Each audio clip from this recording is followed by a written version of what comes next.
login, we had to delay the whole process. Before we could formally begin, I want to share the beautiful invite that we had prepared. I request the technical team to share that video first, please.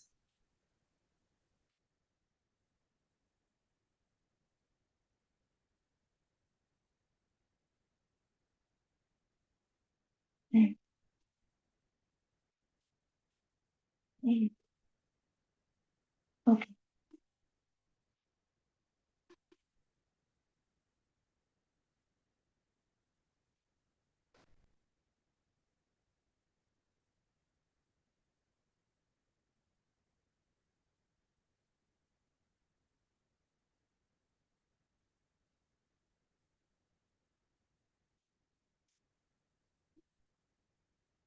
Muka.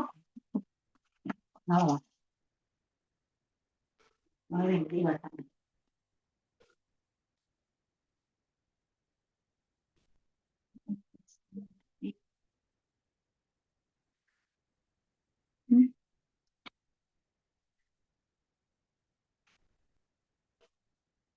Ada ముందు గురించి ఇచ్చినప్పుడు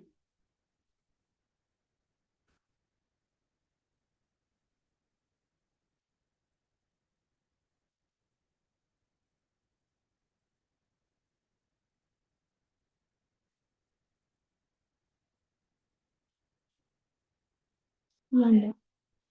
Thank you, okay. Clear.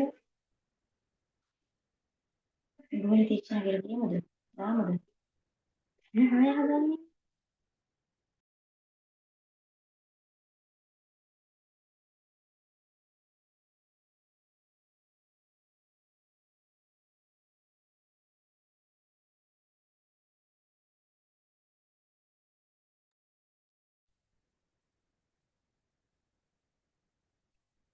That was wonderful indeed. Once again, a hearty welcome to all the children who have come from different parts of the globe to talk on a topic of paramount importance, our daily choices and the planet. Very happy to invite all the panelists from different countries across the globe for this beautiful panel discussion, which is to happen now.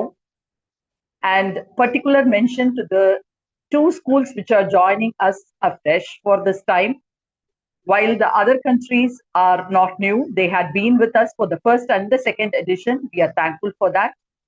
And to the two schools, it is Kashi Brown School in Nigeria and Chengmun School, Girls School in South Korea, who joined us new. Looking forward to have you in the subsequent editions as well.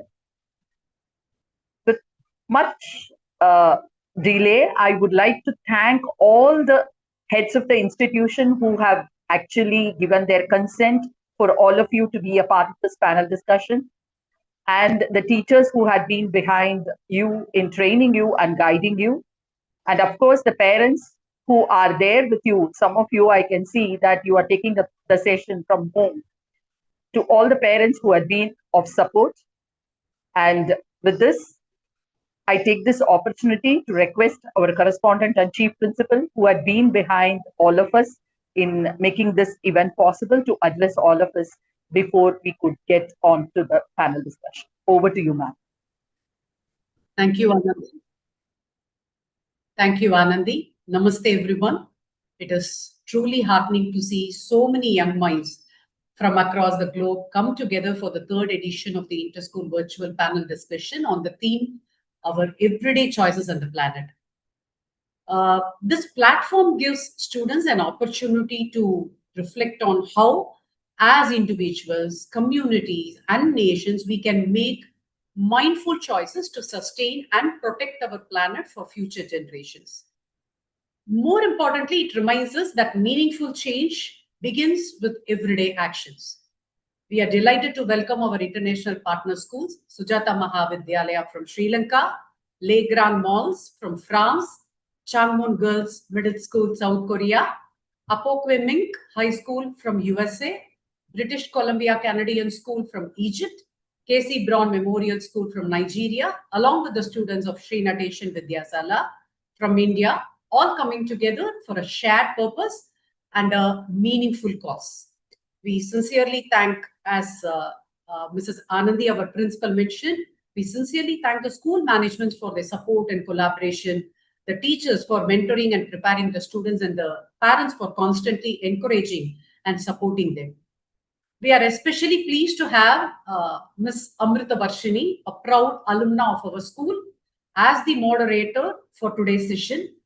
Amrita is currently pursuing business studies and aspires to become a business strategist and entrepreneur.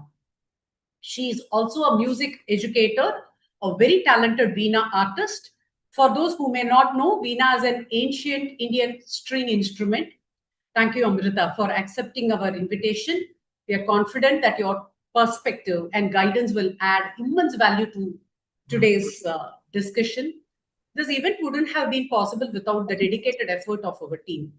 We extend our heartfelt thanks to our primary coordinator, Mrs. Sunita, for leading the technical support, along with our high school coordinator, Vaishnavi, our principal, Mrs. Anandi, and our academic coordinator, Anandi, for their constant support and coordination. We truly appreciate the efforts and commitment of everyone involved in making this event a success. Like all of you, I am eagerly looking forward to hearing the thoughts and ideas that will emerge from today's discussion. Over to you, Amrit. Thank you, ma'am. Thank you so much for that introduction. Namaste, everyone. Firstly, I would like to extend my heartfelt thanks to Dr. Gayatri Ramachandran, Madam, Correspondent and Chief Principal of Shri Natesan Vidyasala, for providing me this opportunity. Secondly, I would like to extend my gratitude to my school for the immense initiatives that it has taken, the efforts that it has taken to shape who I am today. It is my privilege, and I'm very excited to welcome all the students across the globe, not just India, but also from countries like Nigeria, Egypt, South Korea, Sri Lanka, the United States of America, and France, who have all come together today to share their thoughts and experiences. And I'm sure that today's all the presence will reflect the power of collaboration and shared responsibility. Before we begin, I request all the participants to switch on your cameras as we all come together for a group photograph.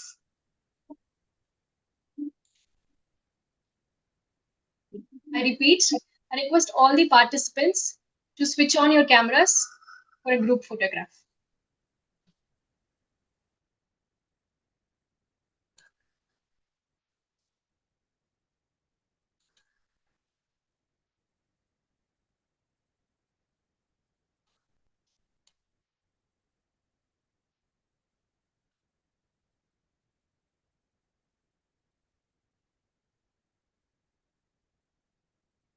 All right. Thank you all. We'll now initiate the discussion.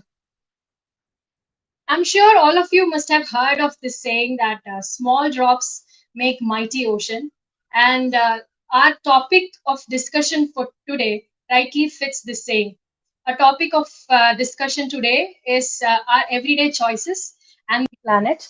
It reminds us that even the smallest decisions and actions that we make in our daily life can have a significant impact on the environment, and it can contribute sustainably to the environment. So I'm very excited to listen all your point of view and your thoughts in pertaining to this topic today. As I call your names, I invite each speaker to share their views. Please limit your presentation to 2 to 3 minutes so that we give equal opportunity to all the participants. Time management will be greatly appreciated. Firstly, I would like to call upon a country from a leading nation in mitigating of plastic pollution and waste management, having committed to act on climate change and carbon neutrality by 2050, just like India. The country is none other than South Korea. So now, firstly, I would like to call upon Lily from South Korea to share your thoughts.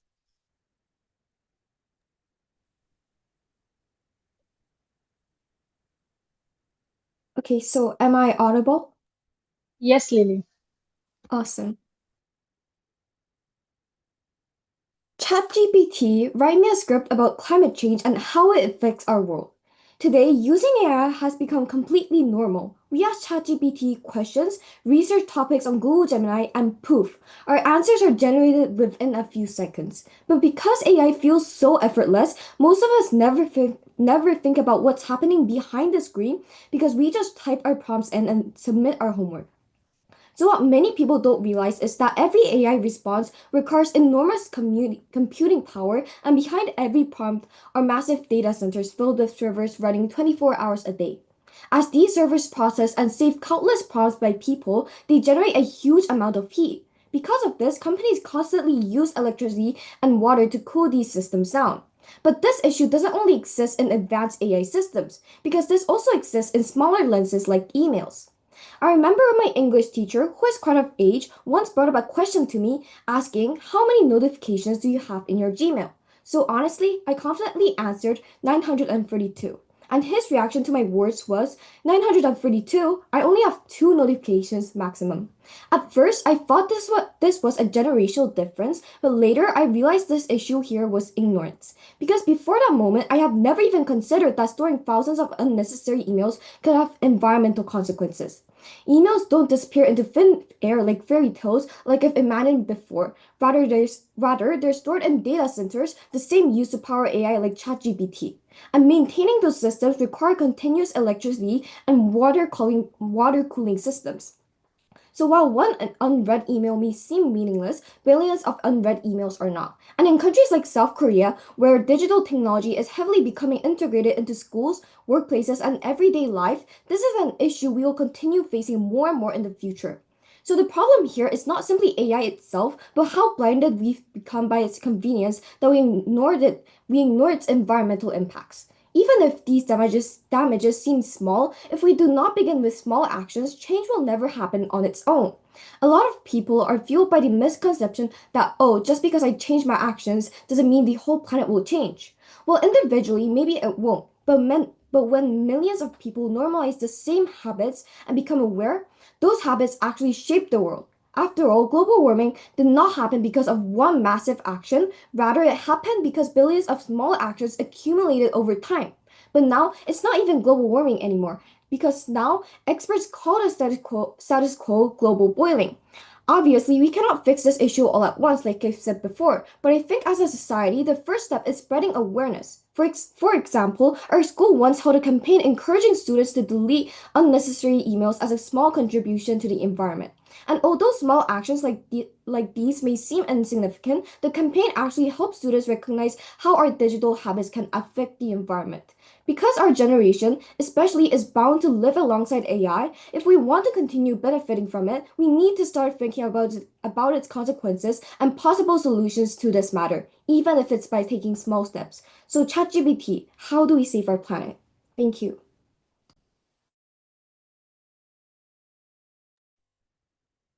Thank you, Lily, on that insight. Integrating technology into sustainability. Uh, Thank you so much for that. Next, I would like to call upon uh, Nivedhini from Natesan Vidyasala.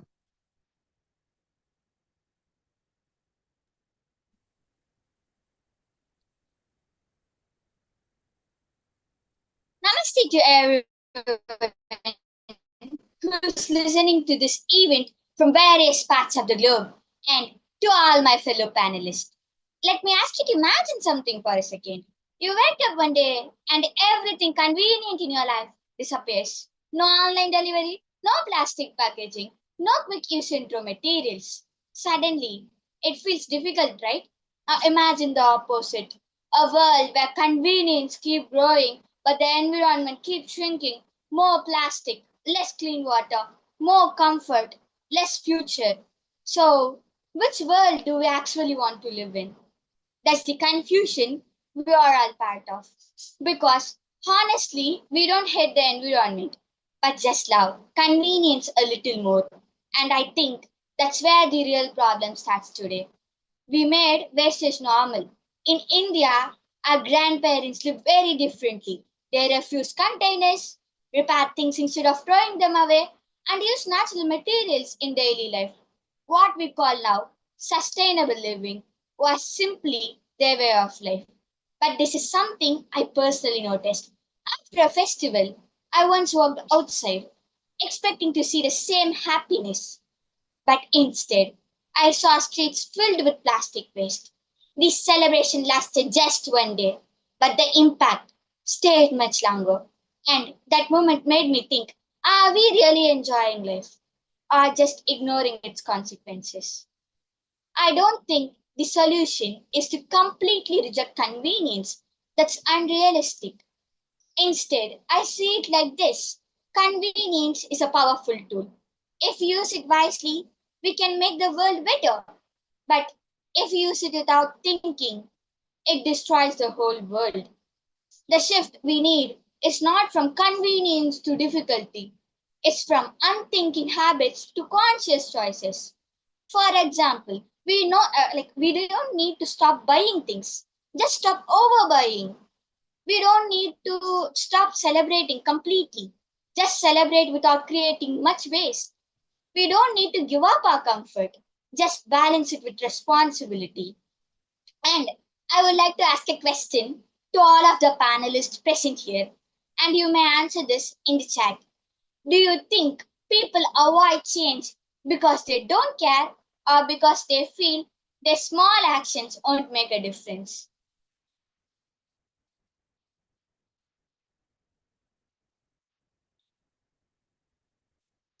Does anybody want to repeat? I want to repeat my question. Would anybody would like to answer that question?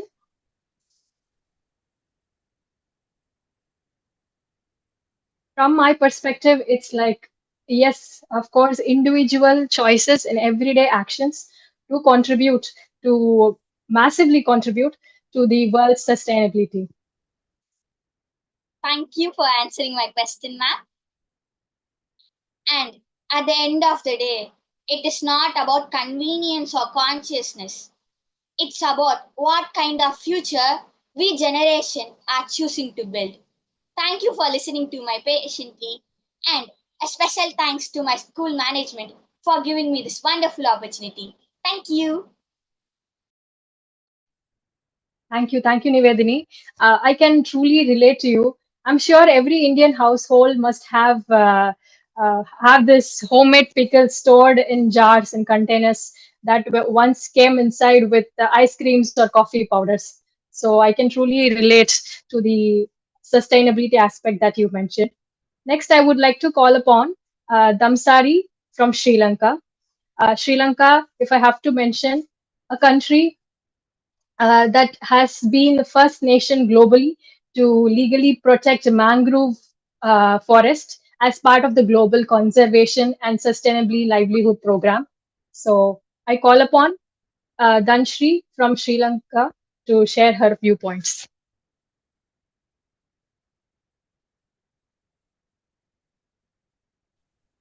Good Damsari? evening, everyone. Yes. Good evening, everyone. And good evening. Today, I would like to propose simple, realistic, and scalable solutions to address the environmental equations. And finally, I speak about the importance of listening to diverse global viewpoints. And firstly, I will tell my story like this. When I was child, my mother worked abroad, so I was raised mainly by my grandparents in our hometown. Every evening, my grandparents and grandmother and grandfather gathered the family together for tea and stories about how life had changed in Sri Lanka over the fast years. Although I missed my mother deeply, those moments taught me the value of family bonds and resilience. In our community, many children had parents working overseas. So we understood each other at school.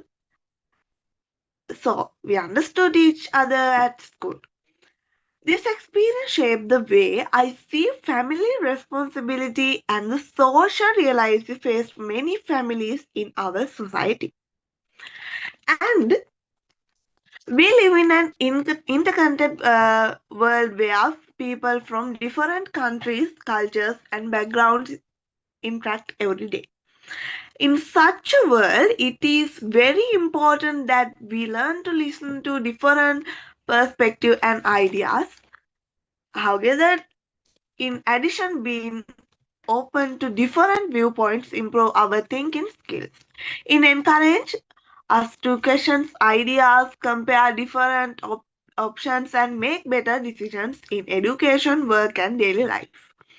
As students and future leaders, we shouldn't limit ourselves to one perspective. Thank you so much. Thank you, Damsari, for sharing your personal experiences and integrating it with sustainability and today's topic. Thank you so much for that.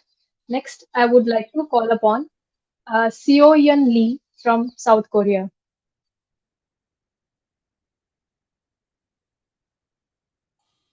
Hi, am I audible? Yes, you're loud and clear. Okay.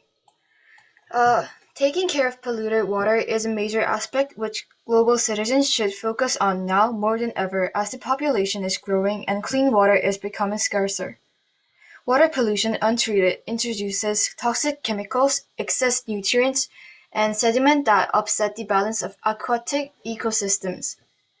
As a single example, approximately 37.7 million Indians are affected by waterborne diseases and 1.5 million children die of diarrhea annually. The causes were the untreated household sewage, industrial pollution, and agricultural runoffs. As a way to eradicate water issues, India has implemented policies near main rivers such as building and upgrading many sewage treatment plants. Nevertheless, I believe that there are better ways to address these problems. One example of a successful river restoration is the Seine River in France. Although the river once suffered from severe pollution, the participation of citizens has played the main role in cleanup efforts. Around the 1960s and 70s, household sewage, industrial waste, and chemical pollution all entered the river in massive quantities.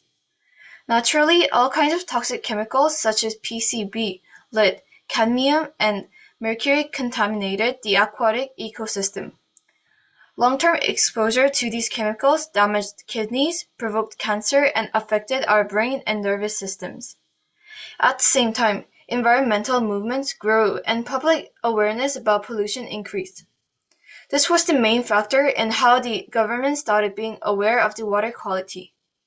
Later in 1991, France introduced the environmental standards by modernizing sewage systems and regulating industrial discharge more strictly. Recently, just before the Paris Olympics, the government has invested 1.4 billion euros to make the river swimmable again for Olympic events. A possible way that other countries can use to further strengthen its environmental efforts is by enhancing civic awareness. While government investment and public-private partnerships are already improving sewage treatment capacity, encouraging citizens to actively participate in protecting rivers could create more sustainable long-term results. For example, local communities, schools, campaigns, and public awareness programs about waste disposal and water conservation can also help organize the river. We should always remember that the smallest actions we make can make big differences. Being aware and taking actions is the smallest but also the biggest action that we can do as citizens of the planet Earth that we are living in. Thank you. Thank you so much for sharing the insights on water pollution and the initiatives that your government is taking towards it. Thank you so much, Sioyan. Next, I would like to call upon a student from Nigeria. Being the most populous African country, key administrative strategies have been taken, like Energy Transmission Plan and Climate Change Act of 2021, and unconditional reduction in greenhouse gases by 20% by 2030. So I would like to call upon Nwoko Divine from Nigeria.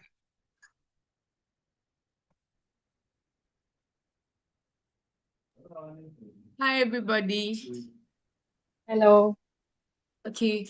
Concerning the issue of climate change on our country, we all know that our day-to-day activities actually result to climate change. For example, the actions we take like bush burning, deforestation, and other harmful activities actually result to climate change. For example, whenever we decide to do more of bush burning, the CO2 content in the smoke we release actually depletes the ozone layer, therefore creating this, creating ways for more ultraviolet rays to come into the earth, and it actually increases the rate of global warming. It affects the plants, animals. There is also a rapid reduction in the water. It reduces water, which can cause droughts, which actually affects the atmosphere and the planet itself. If we look into climate change, it also affects the atmosphere of the environment, heating up the environment, which is not actually good. Other activities like pollution of the environment, which is littering the environment with trash and other non-biodegradable materials, actually affects farming. And if you look into Nigeria in particular, there is actually a low reduction in food production. Why? Because of the small activities we've actually decided to start up. When you litter trash around in the environment, you might see it as, oh, I'm doing them, not myself. But over years, when this trash accumulates under the ground, when you try to farm, it actually harbors and reduces the amount of crop yield. For example, in Nigeria, in the country, in the states, particularly Benue and Plateau, there is a very low crop production. Why? Because of the activities that we've decided to start. The pollution of the environment, the burning of bushes, the deforestation of trees, forgetting that these trees actually help us in collecting the carbon dioxide we found in our atmosphere, which helps to also release oxygen that helps to fix the ozone and also give life to plant and animal. When we look into the type of fishing they practice mostly in Nigeria, people use chemicals to fish in the rivers, which is actually very, very wrong. When people decide to pour chemicals into the ocean bodies, you might seem like, oh, I'm going to get more fishes this year, but you don't know that you're doing more harm than good. When you use these chemicals, it actually causes low reduction in the species we find in the ocean. It can lead to extinct of some certain species, which is actually harmful and is not good for our planet. These are little activities we take upon ourselves as individuals, not knowing that they'll accumulate and become a big problem the next years or few years to come. So I advise that the way or remedy or solutions to all this problem is reduce the rate of bush burning. You can actually take recycling as an option instead of bush burning. Why burning things where you can actually recycle them and form new products which is beneficial to humans? Instead of trashing your trash out around the environment, you can actually pack them up, recycle them, and use them in making other materials that are beneficial to the earth. And instead of using chemicals as the mode of fishing, it's not actually nice. You can actually continue your net fishing, using your net to catch more fishes. Because when you stop the using of chemicals as the mode of fishing, you actually save species. When there are some certain plants that you can take into extinctions, it will actually reduce. And when we do more of afforestations, it releases more oxygen to the environment, which helps to build up the ozone and then provide a good planet, a good and sustainable planet for all. Thank you very much. Thank you, Divine, on sharing the aspects that are practiced in your country and telling that what alternatives can be done to make planet sustainable. Thank you for that. Before I proceed, I would like to remind to all the participants to keep your presentations to 2 to 3 minutes. And next, I would like to call upon a student from France. So, if I have to tell about France, it's a country to have significantly acted at a global platform towards environmental protection and conservation. Best is the Paris Agreement. So, now I would like to call upon Louis Houghton from France. So me and my partner are going to talk together. I will start. So hello everybody. Me and my partner are really grateful to be invited to this project. For an ocean planet and to slow down the climate change, there are many actions we can do every day. I would like to propose some ideas. First, we can reduce our electricity consumption. I mean, when we go out with friends or alone, we should turn the light off and the TV off. Like Kendrick Lamar said it in his song TV off. Another way to make our environment better is that we could try to compost more things. The first time I have seen the compost was in Minecraft, but I didn't know what's the point of doing that. But now I realize there is a really good thing, really good thing to do. But instead of throwing wasted foods, we could compost them and use it for plantation. There are compost bins everywhere in Bourges, where we live. The city use it for farms.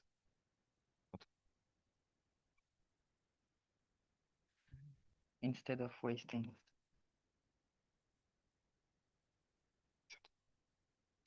Oui. For us, every day is Earth Day. Small action taken consistently create real change. Using reusable bags and shopping is now usual here in France. Also, waste sorting is highly structured, structured in France, with rules that vary from one city to another. This creates a culture in which everyone must learn to sort their waste properly.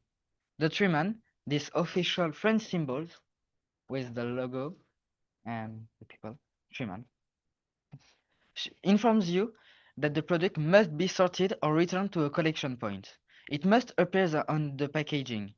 So if you see the treeman on a product, you can be sure that its end of life will be taken care of. When it comes to color, our bins are colored. There is sorting instruction. It's very simple. Yellow is for packaging and paper, like for plastic bottle or this sheet of paper, or cardboard. Green is for glass, bottle and jar, and black is for the rest. Still, there's too much waste seen everywhere. Especially in our school, we are already had organized a neighborhood cleanup day several years before, and I think that we could keep on this action. Also, we can avoid plastic for picnics and every time there is a school trip. And I want to add a final point.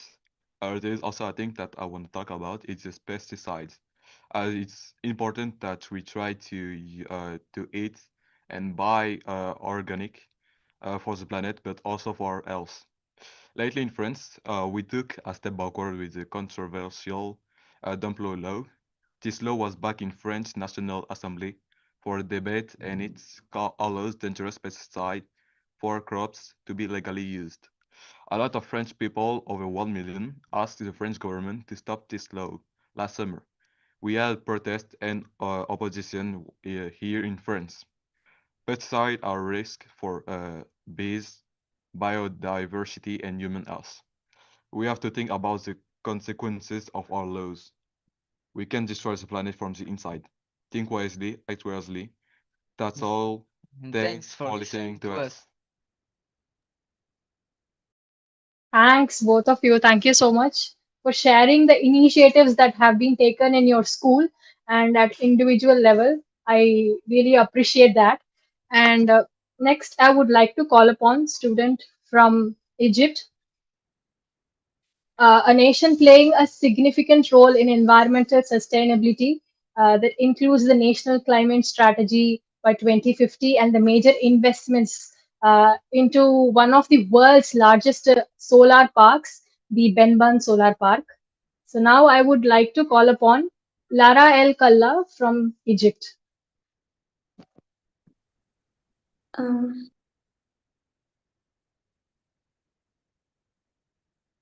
I'm sorry, you are on mute. Could you please unmute yourself? okay, hi, my name's Lara. And I'm Hassan.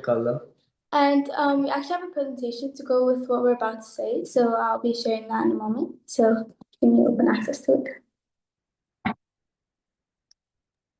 Sure, just give us a moment. Thank you.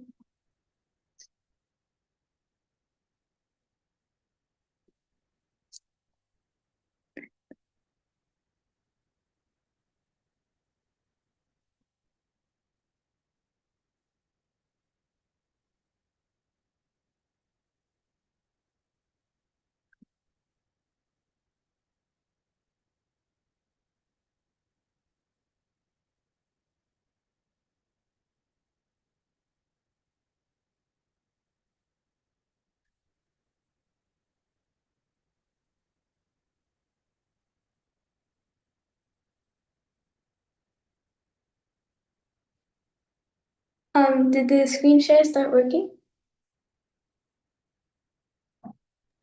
Are you able to share your screen now? Yeah. Thank you. Yeah. Okay. Okay.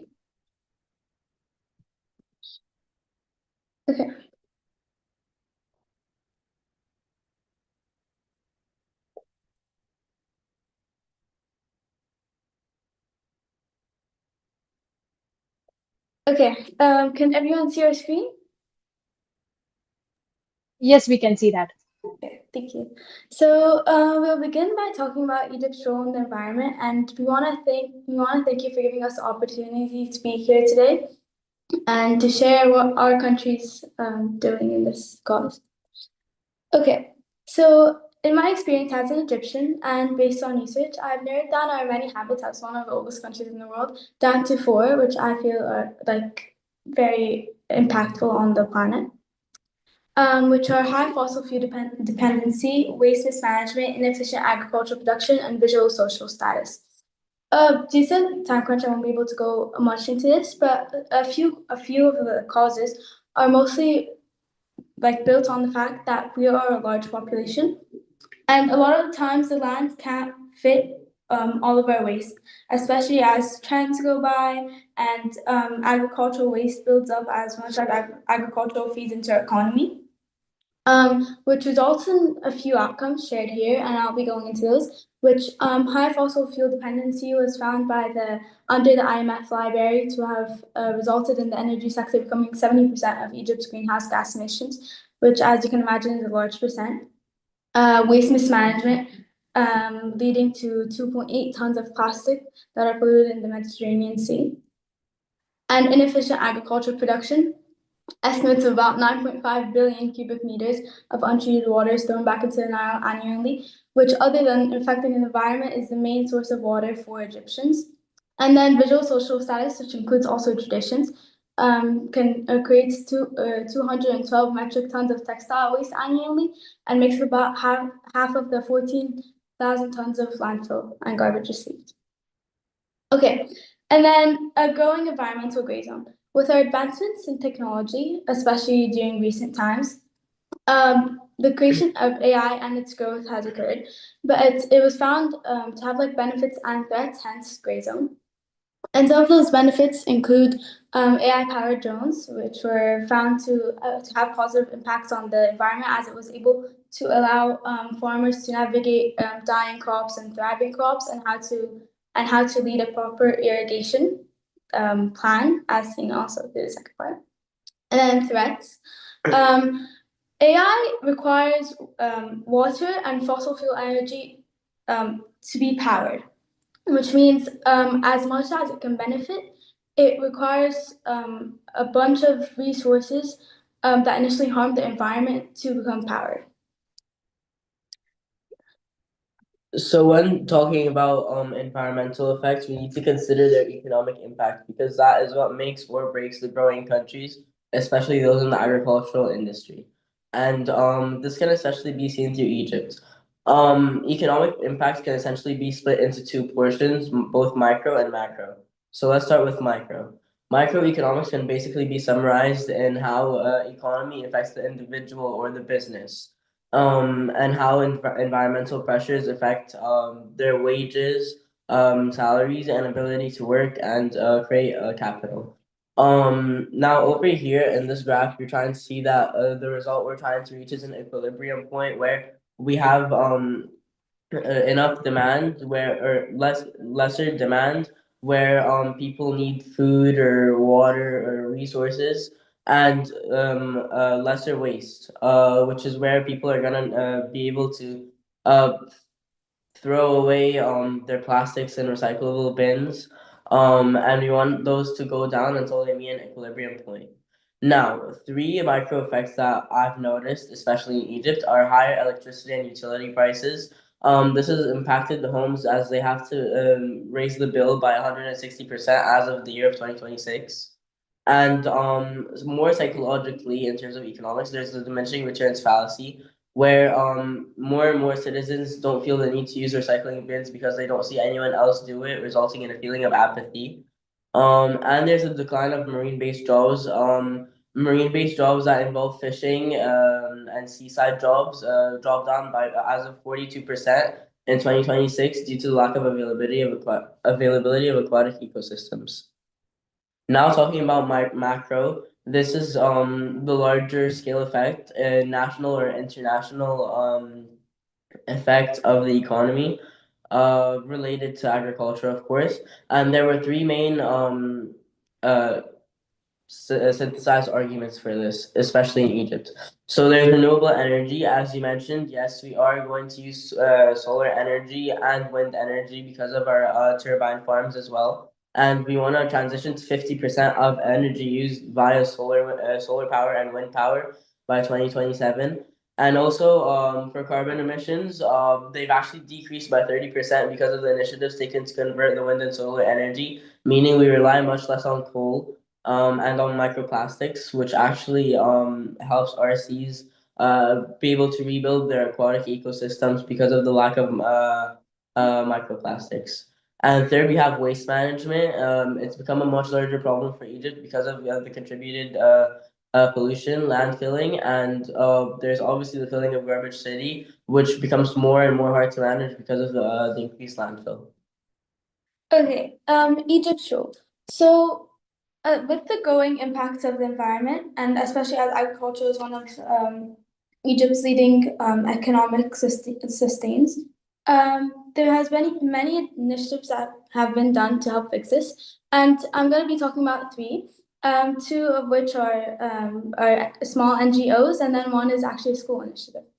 So the small NGOs are Very Nile and Binlastic, who collectively have made community cleanup events. And actually something I found very interesting about Very Nile is they created a job out of trying to help the environment, in which they recruited over 180 fishermen, especially as with dying jobs, to help fish plastic from bodies of water. And underprivileged women to help recycle old plastic, which I found not only help the environment, but actually encourage people to work towards this initiative. And Binlastic, what's special about it is that not only did it encourage the adults as much as Very Nile did, but Binlastic also created youth sessions and tried to make it fun so they can get kids engaged from a young age.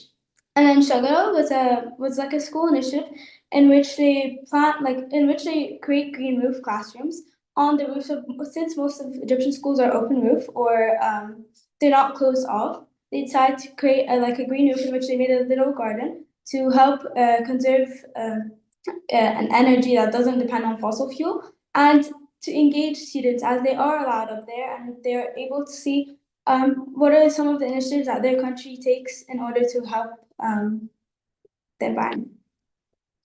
And then Egypt's role on a national and international scale.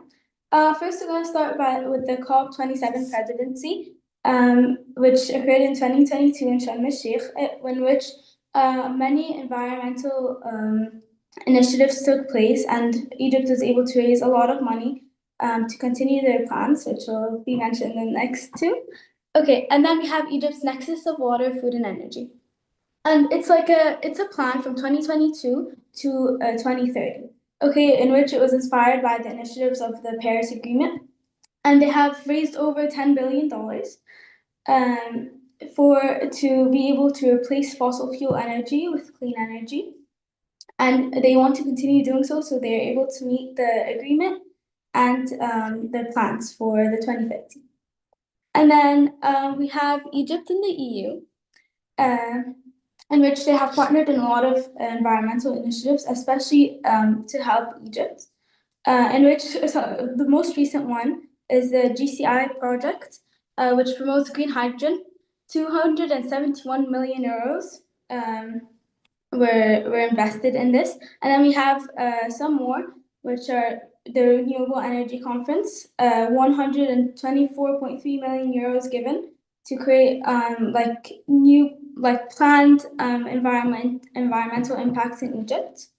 And it continues to go on. They have yearly conferences which are meant to help Egypt's environment and create funds for a problem that's sometimes overlooked, especially with economic instability.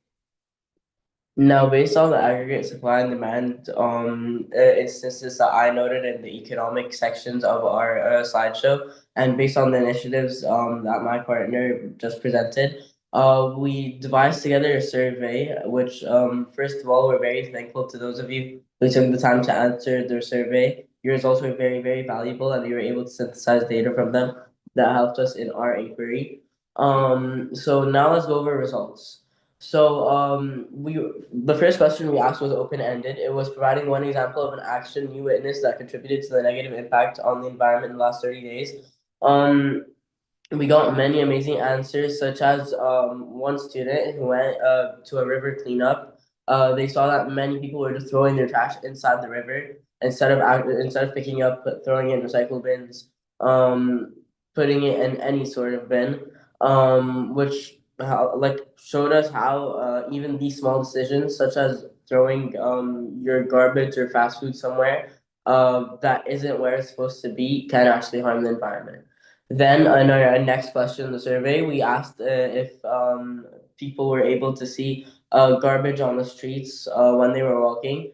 And surprisingly, although we thought it would be much less due to new awareness, 75% of respondents said that they saw a lot of garbage on the streets as of late, with 25% also agreeing on a smaller scale. This shows that people aren't as conscious about the environment as originally assumed. And that's why these conferences are important, to make sure that the public are aware. And now we asked how often people use AI in their day-to-day lives. As we mentioned, it's a gray zone, which we want to mitigate its impacts that it has on water resources and glaciers. So actually found that most people use it often to sometimes, meaning that if we were able to mitigate it to rarely or sometimes, we would reduce their impacts. Next, how often do you use recycle bins when prompted? Most of you do use them, which kudos to you for that. We want to be able to make sure that other people are able to use recycle bins as they're needed. Now, how can we act as a rising generation to be able to mitigate these environmental effects? Hassan, I'm extremely sorry to interrupt you there. If you can complete the presentation on time. Yes. Could you please cut short it? Yeah. So we want to do less AI, less AI used by students, school-wide initiatives like cleanup days or green days, and plastic regulation. Thank you so much.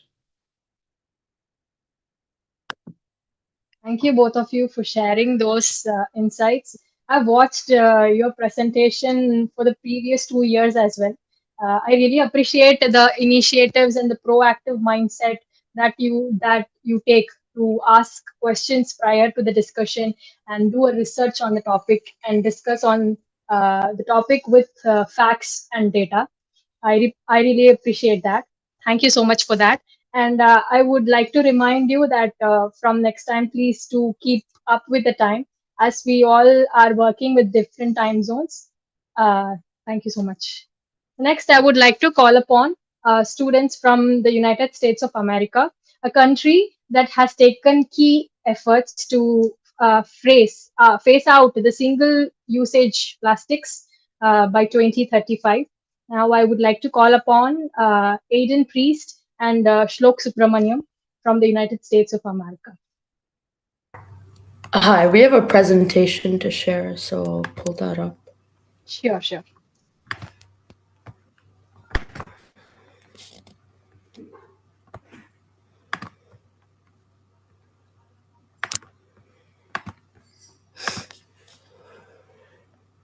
Is it sharing? Yeah, we can see the presentation. Okay. Hello, everyone. My name is Shlok Subramaniam. And my name is Aiden Priest, and we are students at Appoquinimink High School in Delaware. We want to talk about everyday activities that take place in our country and how they are quietly changing the planet. And then we want to explain the benefits of fixing these issues towards the overall goal of making the world a better and cleaner place.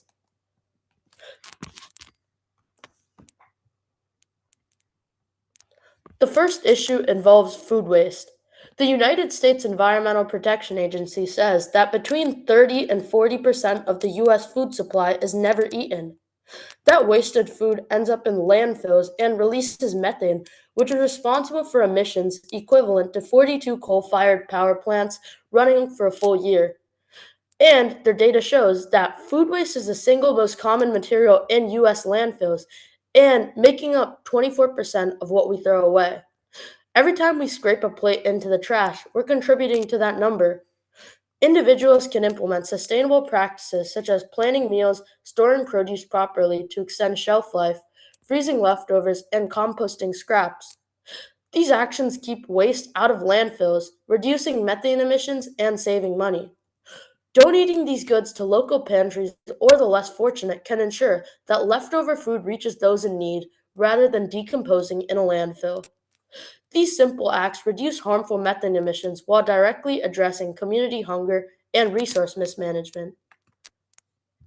Now, let's think about clothes. The clothing industry, driven by fast fashion, is responsible for roughly 10% of global carbon emissions annually. And according to the United States Environment Program, that's more than all international flights and maritime shipping combined. The carbon footprint of fast fashion jeans is 11 times higher of that of traditionally made clothing, and jeans production and cross-border shipping alone account for 91% of that footprint.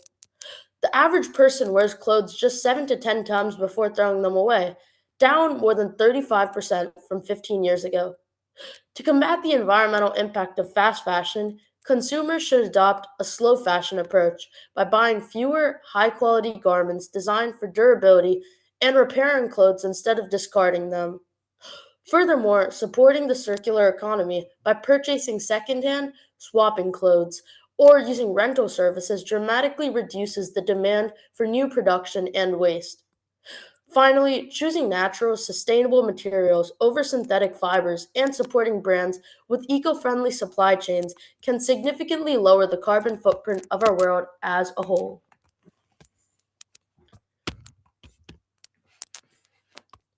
For most products and items, people see them as a one-and-done use and throw them out right after. After going in the trash, you see the trash truck, take it away, and your worries are gone.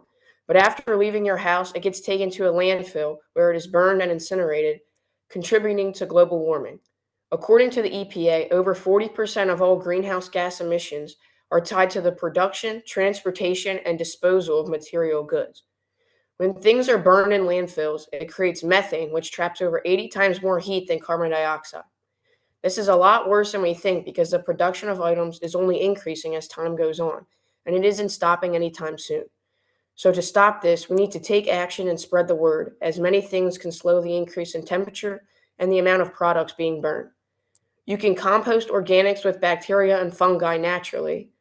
You can also reuse certain items like bags, containers, and plastic water bottles. And you can utilize garbage disposals by breaking down scraps into very small pieces instead of putting them right in the trash. Next, let's think about transportation.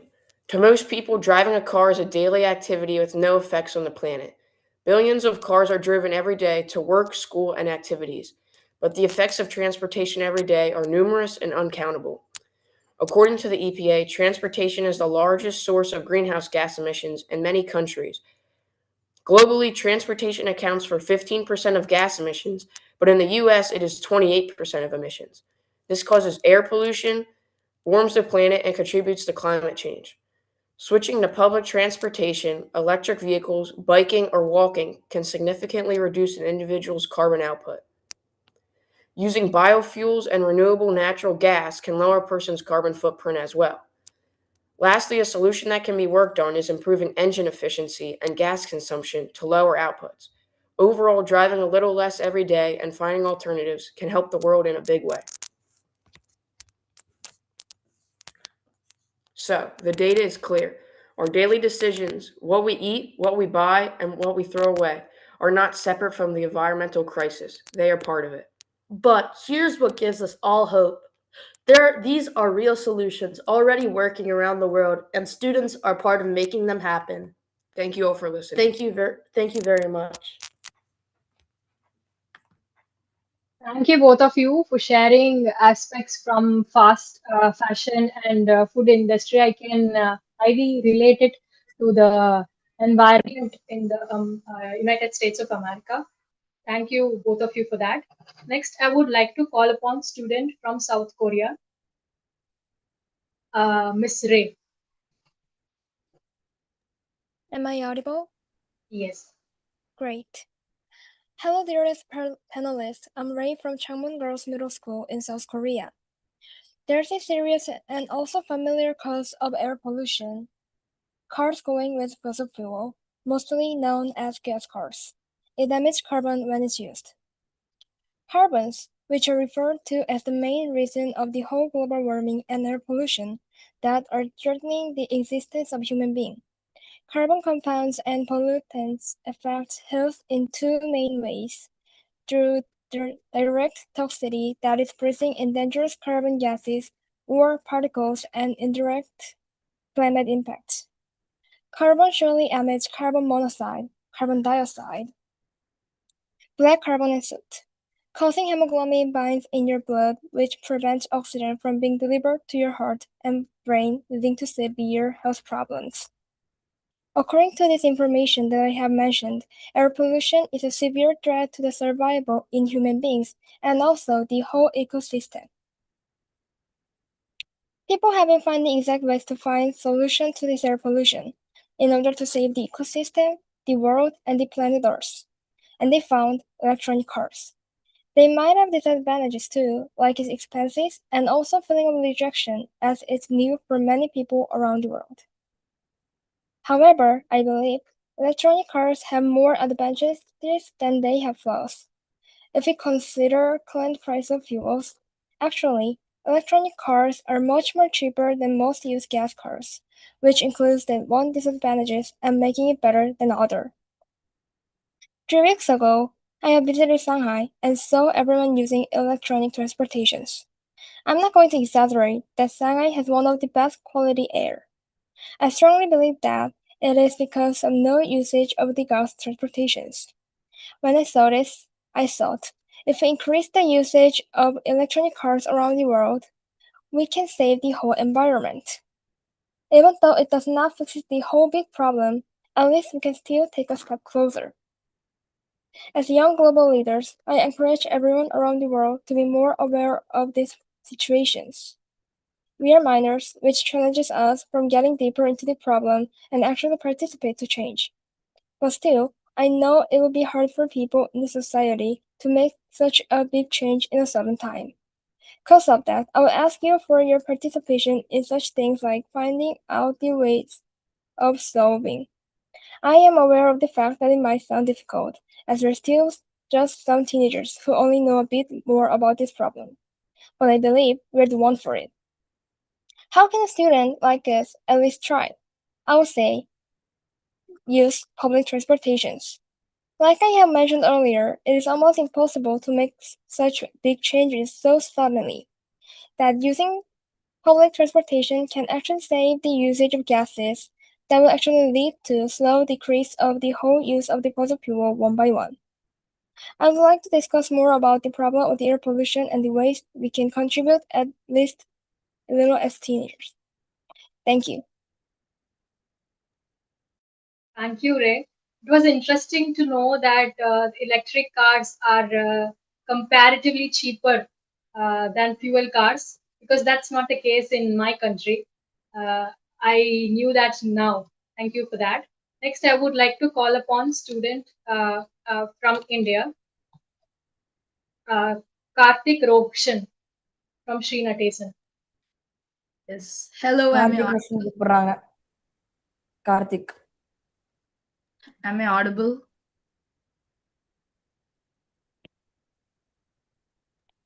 Okay. Yes, Karthik. Namaste, respected panelists and dear friends all across the world. When we talk about climate change, we often think about something big like melting glaciers, global meetings, and rising oceans. But I come from a small suburb in South India where I've learned something simple. The planet is not changed by big speeches, but by small changes. In our culture, we are taught that nature is not separate from us, it is a part of us. At my home, my grandmother never wastes food. She says food is God's blessing. And my mom carries cloth bags, just like people used to do years ago before plastic became common. During festivals, we decorate our homes with natural colors and flowers instead of plastic. But these are not new ideas. They are old habits that are becoming more and more important again. But as students, what can we do? Well, we can avoid using single use plastics and start carrying our own water bottles. We can learn to respect food and not waste it. We can follow small habits like turning off the lights and switching off water. And we can plant and take care of trees like our own family. In India, we believe in simple living and high thinking. And maybe that is exactly what the world needs today. Because the earth does not need a few perfect people, it needs billions of responsible ones. And it starts with me. And I hope it starts with all of us. I thank everyone for listening to me patiently, and I thank my school management for this wonderful opportunity.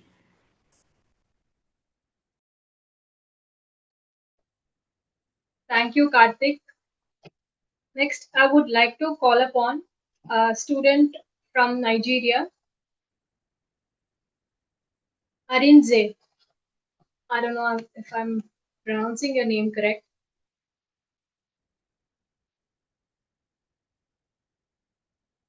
Onwe Arinze, are you in the call?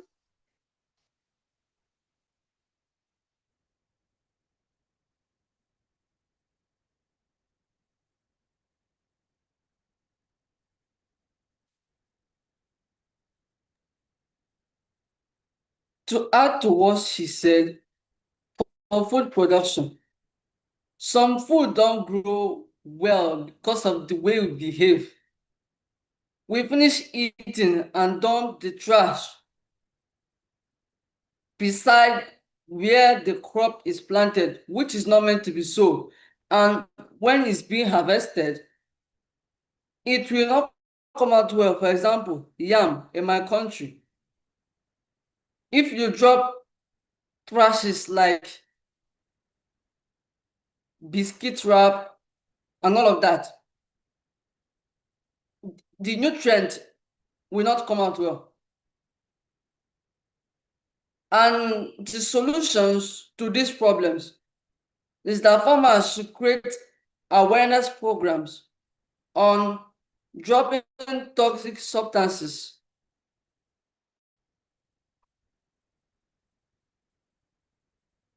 on the ground. trash them properly where it's meant to be. That's all I have to say. Thank you, Arinze. Thank you for sharing that. Next, I would like to call Kaushik from Shri Natesan to share your insights. Yeah, am I audible? Yes, Kaushik. Thank you. Namaste to everyone present here. We come from different countries and cultures. But today, we are connected by one truth. We all share the same earth. In India, there's a powerful idea, Vasudeva Kudumbakam, which means the whole world is one family. If the world is one family, and the earth is our shared home, and today our home is sending us signals through heat, floods, and changing seasons. The question is, are we listening? As a student, I may not make big policies, but I can surely make meaningful choices. I can keep my surroundings clean, not just my home, but my street too. Respect nature, not waste it. Influence others through my actions. In my school and home, I have learned that discipline is not just about studies. It's about how we live every day. If I save electricity, if I avoid waste, if I choose what I truly need, I am shaping the future. Because the planet we're building today is the one we live in tomorrow. It does not wait for someone else to act. Because every big change begins with individuals who care. We have only one earth, and as one global family, we share one responsibility. Thank you, friends. Maybe together, as one big family, contribute to everything, small or big, to conserve this planet. Thank you, Kaushik, for bringing the aspect of Vasudeva Kudumbakam, one family, a country, the whole nation as one family. Thank you so much. Next, I would like to call upon Ryani from Sri Lanka.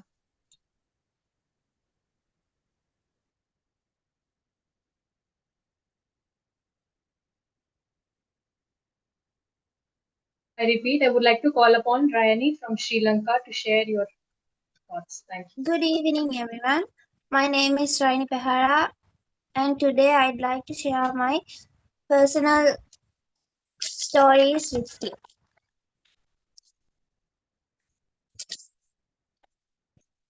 I experienced in my motherland, Sri Lanka. So, when I was a child, my parents were often busy working long hours. So, I spent most afternoons at my aunt's house after school. She lived in a small neighborhood where everyone knew each other and no one ever felt like a stranger. While I did my homework at a dining table, the neighbors would stop by to talk, share food, or simply just check on each other. One afternoon, I remember falling off my bicycle outside and hurting my knees badly. Before I could even start crying, two neighbors came running to help, clean the wound, and stayed with me until my aunt came outside. What stayed with me was not the pain, but how quickly people came together without being asked. That experience taught me that family is not always limited to the people around living inside your house. Sometimes the people around you become a part of your strength. Growing up in that kind of community helped me understand the importance of kindness, responsibility, and looking after each other. Because even small acts of care can make someone feel like they are never alone. So, I would like to speak about two things that truly shape who we are and who we will become: our interactions with others and our willingness to listen to diverse global interactions. We live in a deeply interconnected world. Every single day, we have the opportunity to engage with people from different countries, cultures, and backgrounds.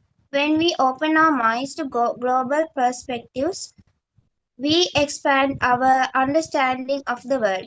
We quickly realize that there isn't just one way to think or solve problems. Every culture and every individual offers a unique, valuable lesson. These interacts do more than just teach us facts.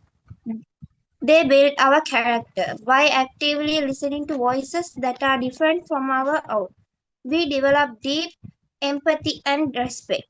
We begin to understand the unique challenges and experience of people worldwide, which reduces misunderstandings and harmony.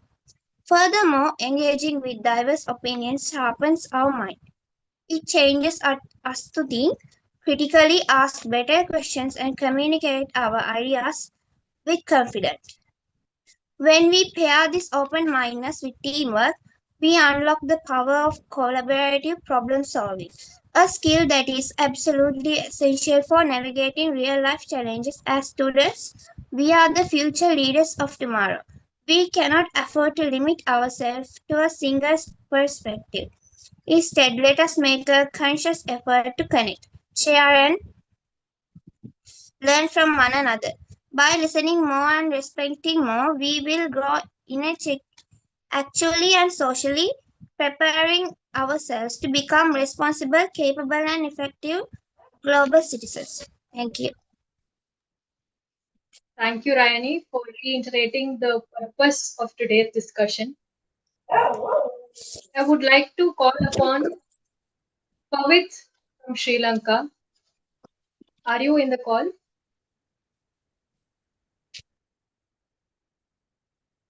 Or Niluka from Sri Lanka. Are you in the call?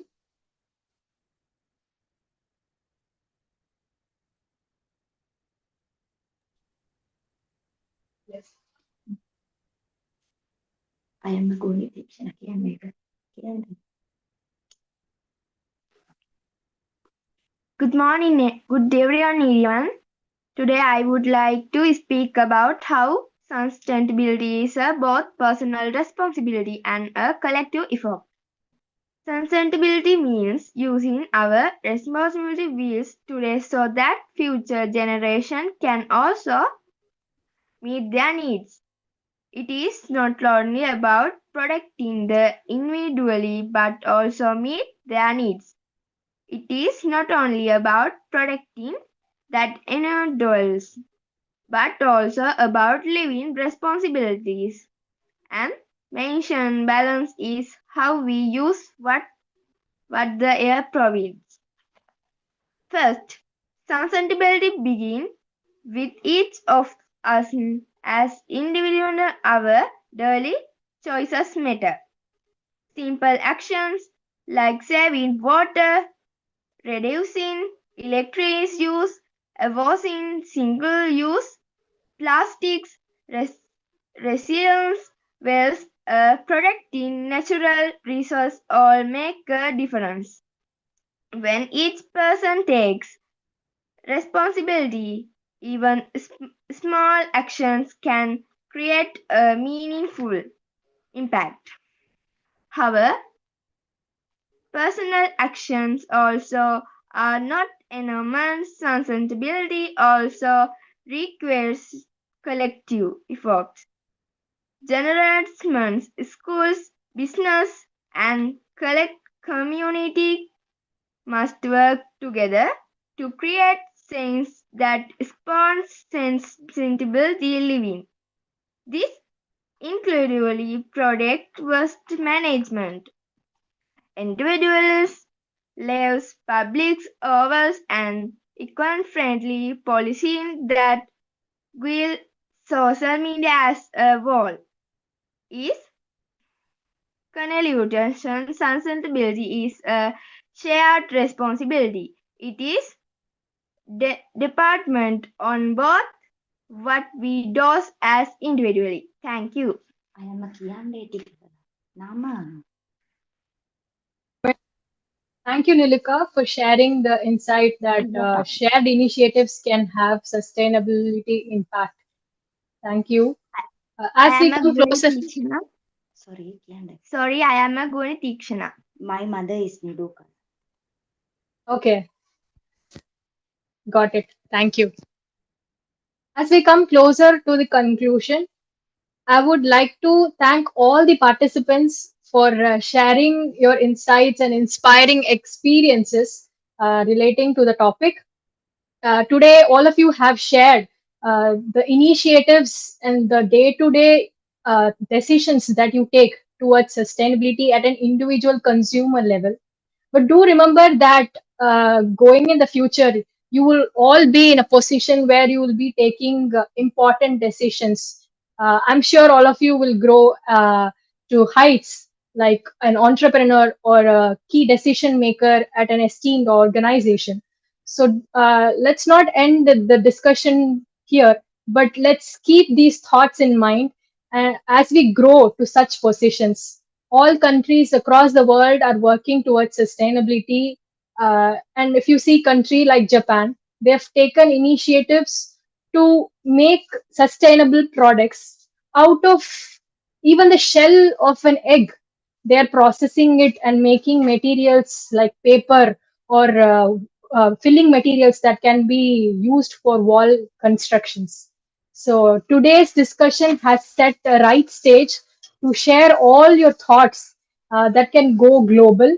And I once again would like to thank all the participants, the faculties, the parents, the mentors, and the technical team for making today's session a success. Thank you.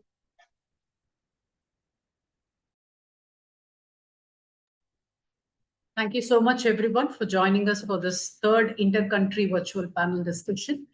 Thanks to every school and to all the mentors and teachers who have joined us for this wonderful occasion. Thank you so much, Amrita, for taking the session so beautifully and moderating it so well. Thank you so much. Namaste.